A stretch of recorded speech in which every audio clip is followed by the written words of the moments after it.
سر 4 kilometre زیر زمین پانی کے اندر ایک ڈوبے ہوئے جہاز کا ملبہ دیکھنے کے لیے جانے والے ان عرب پتیوں کا یہ جانے کی وجہ کیا ہو سکتی ہے؟ مطلب کیا وہ ایڈونچر کے لیے ہی گئے تھے یا اس کے پیچھے کوئی نمود و نمائش کی وجہ بھی تھی یا کاروباری تشہیر کا بھی کوئی عنصر تھا؟ اب اس میں دو پہلو ہیں. پہلی بات تو یہ ہے کہ یہ جو شہزاد داؤد ہے یہ اس کا کھاد فیکٹری کا مالک ہے. یہ کھاد فیکٹری اینگرو یہاں سے کوئی 40 کلومیٹر دور ہے صادق آباد سے تقریباً. اور یہ بے پناہ منافع کمانے والی فیکٹری ہے. اور یہ منافع کیسے کماتی ہے اس کا اگر آپ جائزہ لیں تو آپ کو پتہ چلے گا کہ یہ مزدوروں کا خون نچوڑ کے اتنا منافع کمایا جاتا ہے. وہاں پہ 3 یا 4 حصوں میں وہاں کے جو کام کرنے والے ان کو تقسیم کیا گیا ہے. ایک مینجمنٹ ہے, دوسرا پرماننٹ امپلائیز ہیں, اس کے بعد کانٹیکٹ لیبر ہے, اس کے بعد کیجول لیبر ہے, اور اس کے بعد بھی کچھ اور حصے ہیں.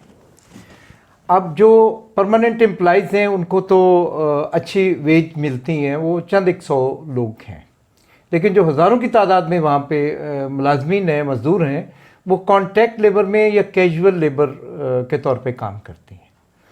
اور وہی ساری محنت وہی کرتے ہیں, سارا پیسہ وہ کماتے ہیں. وہ منافع جو انہوں نے کمایا ہوا ہے اس کی وجہ سے یہ شہزاد داؤد اور اس کا بیٹا وہاں پہ عیاشی کرنے کے لیے گیا ہوا تھا. اور وہ خود ان مزدوروں کی حالت آپ دیکھیں تو امونیا کے ذریعے یہ کھاد بنتی ہے, اور امونیا کی جو بیماریاں سارے مزدور اس کا شکار ہیں وہاں پہ. اور نہ صرف مزدور بلکہ ارد گرد کی جتنی آبادیاں ہیں جو امونیا فاضل وہاں سے چھوڑی جاتی ہے اس کی وجہ سے تمام لوگوں کی جو صحت ہے وہ متاثر ہوتی ہے. اور وہ لوگ وہاں پہ محنت کرتے ہیں اور یہ لوگ یورپ میں جا کے عیاشی کرتے ہیں. تو یہ پیسے ان مزدوروں کی وہ غیر ادا شدہ محنت ہے جو منافع یا قدر زائد کی شکل بن کے ان شہزاد داؤدوں کی جیب میں جاتی ہے. اور یہ اتنا خرچ کرتے ہیں اور پھر بھی پیسے بچ جاتے ہیں اور پھر یہ ایڈونچر کرتے ہیں اس قسم کے جو انہوں نے کیا. تو یہ اس کا یہ پہلو ہے.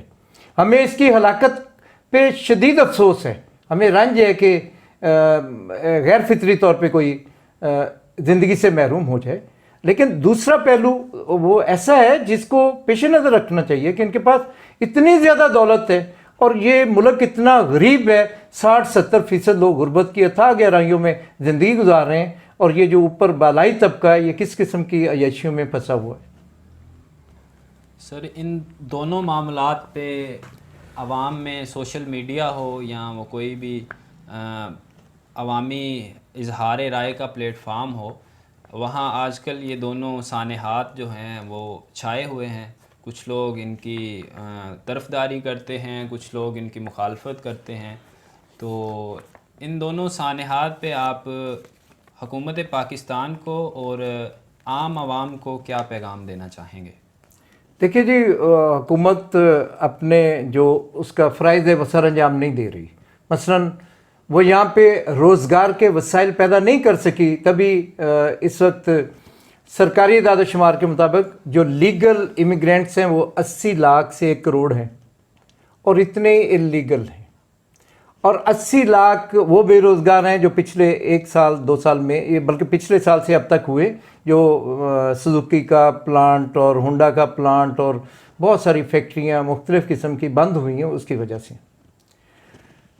تو ان کا کام ہے کہ یہ روزگار فراہم کریں, اور یہ جو اخراجات 14,000 ارب کا جو بجٹ ہے اس میں آدھے اخراجات غیر ضروری ہیں یا ان کو کم کیا جا سکتا ہے.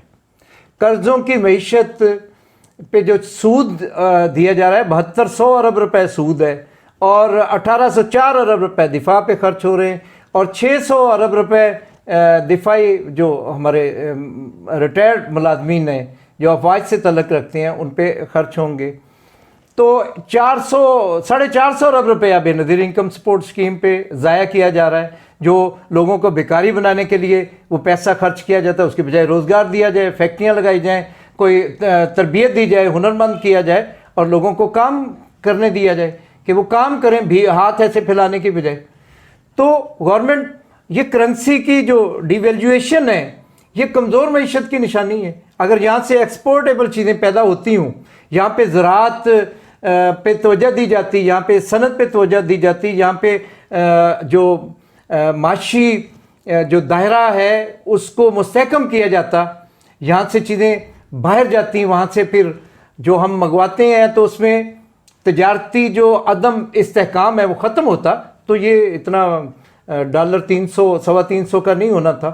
اور یہ مسئلہ ہے کہ باہر اس لیے لوگ جاتے ہیں یا باہر رہنے والے اس لیے خوش ہوتے ہیں, یہاں پہ ڈالر اور روپے کی جو ایکسچینج ریٹ ہے اس میں جو فرق ہے کہ وہ $1 بھیجتے ہیں, 350 روپے کا وہ ہوتا ہے, اور لوگ بھی اسی لیے باہر جاتے ہیں.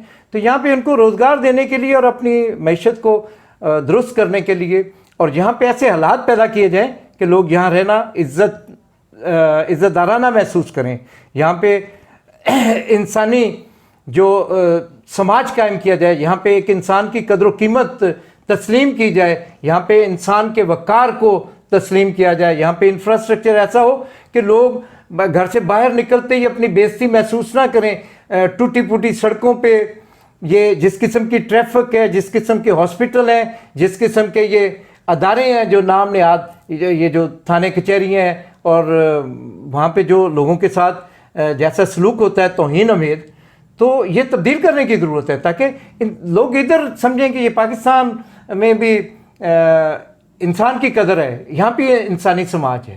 اور میں سمجھتا ہوں کہ شاید یہ ان کے بس کی بات نہیں ہے, کیونکہ ان کے نظام کے اندر یہ اہلیت اور سکت نہیں ہے, اور اس نظام کا جو مقصد ہے وہ جو اقلیتی طبقہ ہے, جو سرمایہ دار ہیں, جو حاکم گروہ ہیں, ساری دولت کا ارتکاز اس کی طرف کرنا ہے.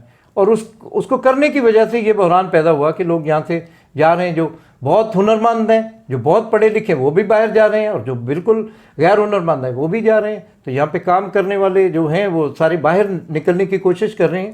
تو گورنمنٹ کو بہرحال ان کو روکنے کے لیے اپنا کوئی کردار ادا کرنا چاہیے, اور یا پھر یہ تسلیم کر لینا چاہیے جو ہم بات کرتے ہیں کہ یہ نظام انسانوں کے رہنے والا نظام نہیں ہے, یہ اس نظام میں بہتری نہیں ہو سکتی, اس کو تبدیل کرنا ضروری ہے. اور دوسری بات میں نوجوانوں سے یہ بات کرنا چاہتا ہوں کہ 26 کروڑ لوگ یہاں سے مائیگریٹ ہو کے باہر نہیں جا سکتے, تو ان کو یہاں نظام بدلنے کے لیے اپنا کردار ادا کرنا ہوگا.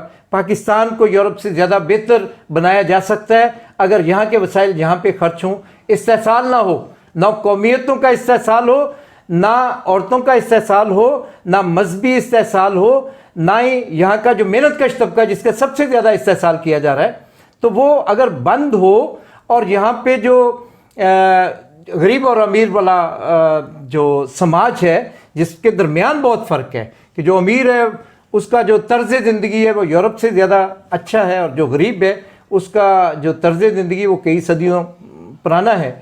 تو اس میں جو تفاوت ہے, جو فرق ہے, جو خلیج ہے, اس کو پاٹا جا سکتا ہے اس نظام کو ختم کر کے, اور یہاں پہ دولت کی تقسیم کو منصفانہ بنانے سے.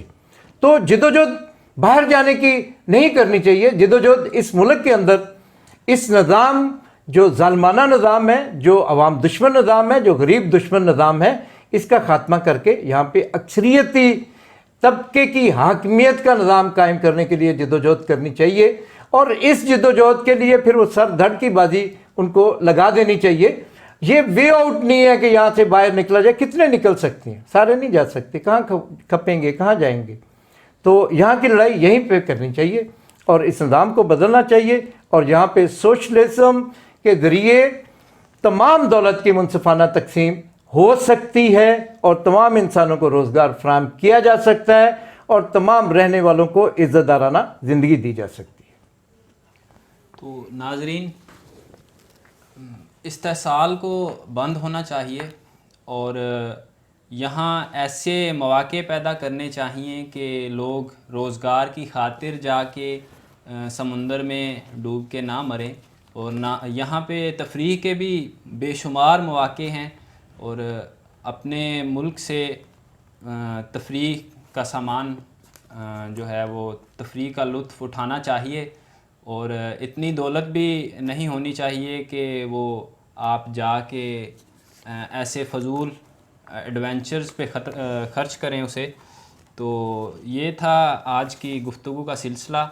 تو ہم خواہش کرتے ہیں کہ رانا صاحب ہمیں مزید وقت دیں گے اور یہ سیاسی و سماجی گفتگو کا سلسلہ جاری رہے گا. فی الوقت کے لیے اتنا ہی.